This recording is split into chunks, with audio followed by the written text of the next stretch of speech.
تو میں نے دیکھا ہے کہ آج کی پولیس کل کی پولیس سے بہت بہتر ہوئی ہے. آج پولیس کے اندر احتساب کا نظام ہے. اور دوسرا مسئلہ یہ ہے کہ پولیس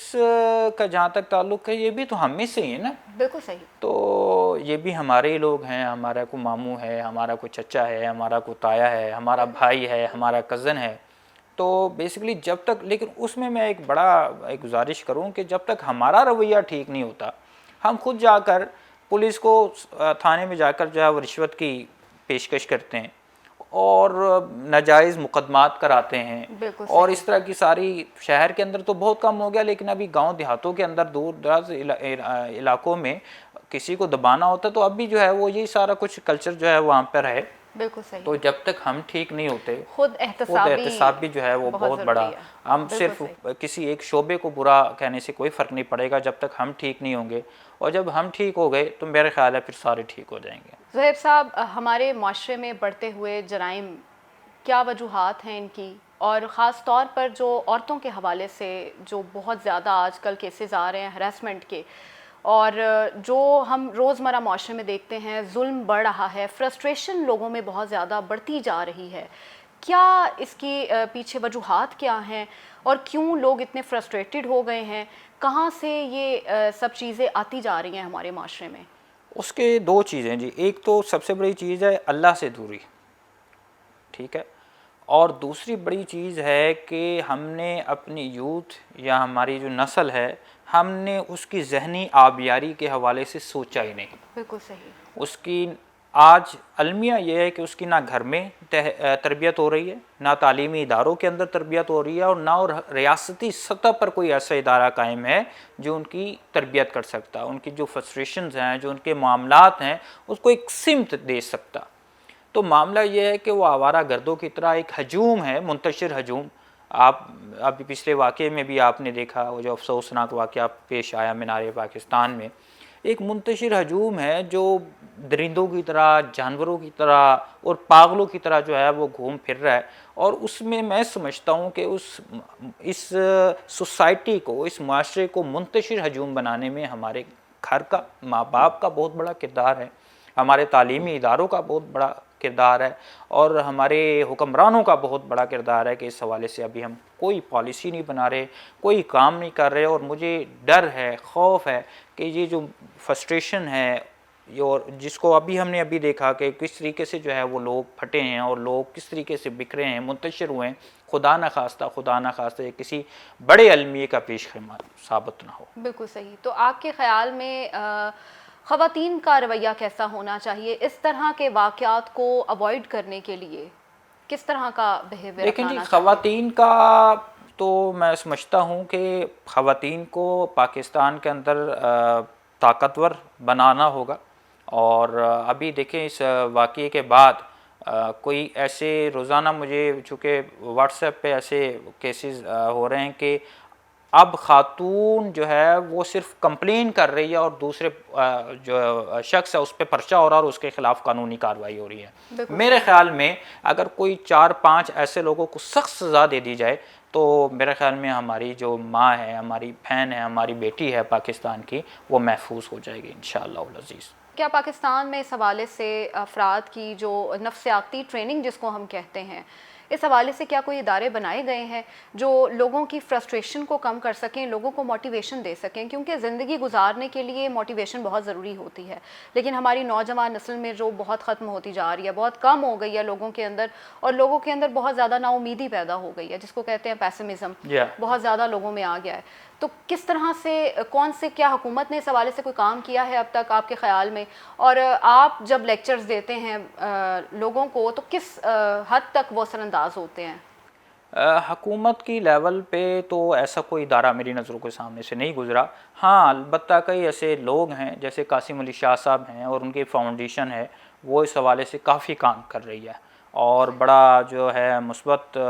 جو اس پہ رزلٹ ہیں, نتائج ہیں, بڑے اچھے مل رہے ہیں. اور میں بھی جب بات کرتا ہوں, دیکھیں اس وقت بیٹھا ہوا جو ہم جب بات کر رہے ہوتے ہیں وہ اس وقت تو اس پہ اثر انداز ہو رہی ہوتی ہے, لیکن وہ جیسے ہی دوبارہ اس معاشرے میں نکلتا ہے جہاں پر ظلم ہے, جہاں ناانصافی ہے, جہاں مہنگائی ہے, وہ ہماری کئی بھی بات کہیں پیچھے رہ جاتی ہے. بالکل صحیح. اور وہ بیچارہ دوبارہ سے اس گڑھے کے اندر جو ہے وہ دبتا جاتا ہے اور پھر دوبارہ سے اسی راہ کا مسافر بن جاتا ہے۔ ضرورت اس امر کی ہے کہ بطور ریاست حکمرانوں کو اس بات پہ سوچنا چاہیے کہ جو انسانوں کے حقوق ہیں، جو ضروری حقوق ہیں، جس طرح روزگار ہے، جس طرح روٹی ہے، جس طرح گھر ہے اور جس طرح صحت ہے، وہ انہیں جو ہے بیسک رائٹس انسانوں والے کہ زندگی گزارنے کے لیے، زندہ رہنے کے لیے، وہ ان تک باہم پہنچائے جائیں۔ اور میرا خیال ہے کہ اگر وہ پہنچ گئے ان تک تو میرا خیال ہے کافی حد تک ہم کمی دیکھ سکتے ہیں اس بارے میں۔ زہیب صاحب یہ بتائیے کہ آپ نے ایک اسکیم شروع کی، مفت روٹی اسکیم، کووڈ کے دنوں میں خاص طور پر آپ نے اور آپ کے کچھ ساتھیوں نے مل کر اس بڑے زبردست پروگرام کا آغاز کیا، تو یہ شروعات کیسی تھی؟ جب کووڈ آیا پاکستان کے اندر تو ہم نے دیکھا کہ کئی ایسے لوگ جو سفید پوش تھے اور جو اللہ کے سوا کسی کے آگے ہاتھ نہیں پھیلا سکتے تھے، ہم نے ان کو بھی،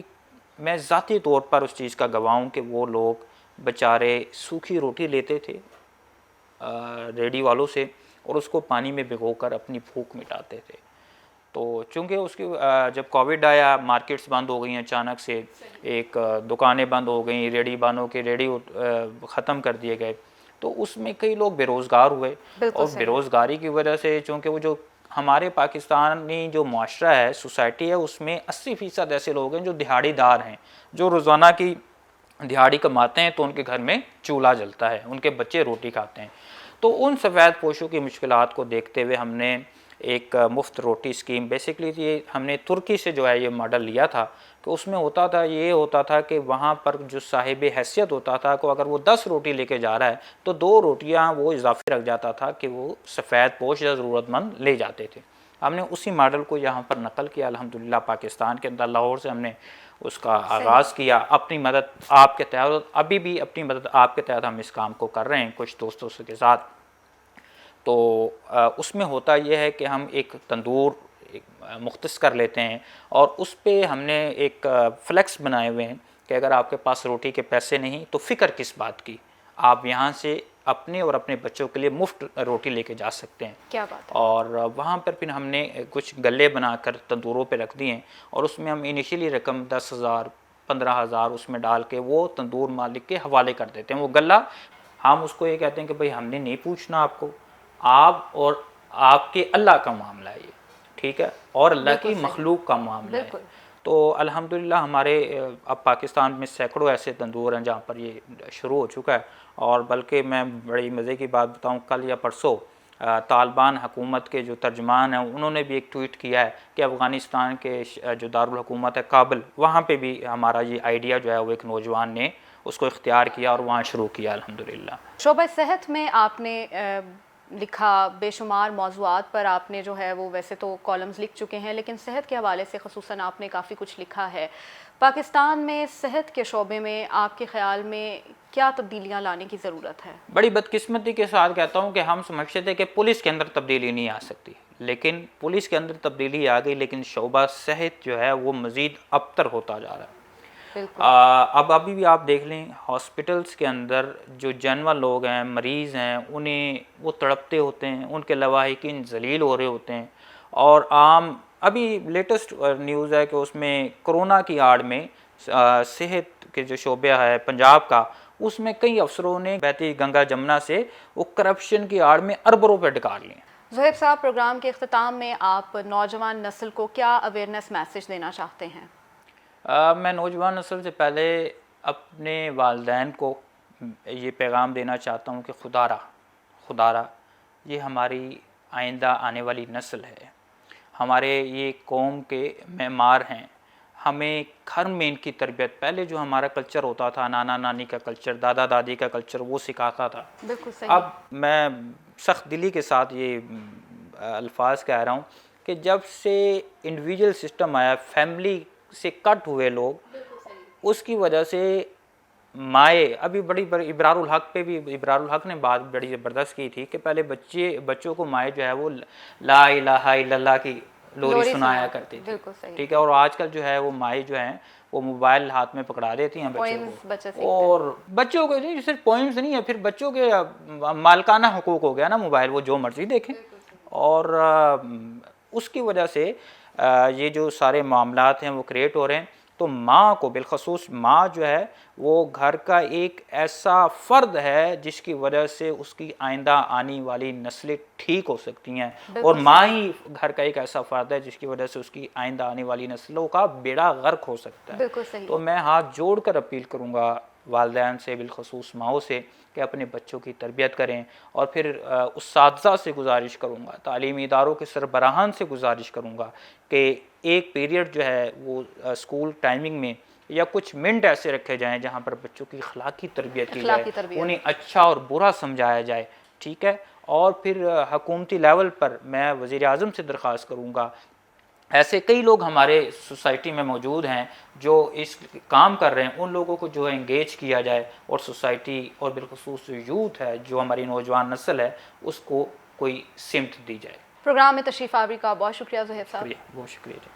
جی ناظرین، آپ نے گفتگو سنی حافظ وہیب طیب صاحب کی، اور انہوں نے کہا کہ ہمارے معاشرے میں اخلاقی تربیت کی بہت زیادہ ضرورت ہے، خود احتسابی بہت ضروری ہے۔ جب تک ہم اپنا احتساب نہیں کریں گے ہم دوسروں کو بلیم نہیں کر سکتے۔ اپنی زندگی میں اگر ہم تبدیلی چاہتے ہیں تو اس کے لیے ہمیں اپنی ذات کے لیے اکاؤنٹیبل ہونا پڑے گا۔ اگلے پروگرام مہمان خصوصی تک کے لیے اپنی میزبان کو اجازت دیجیے۔ اللہ حافظ۔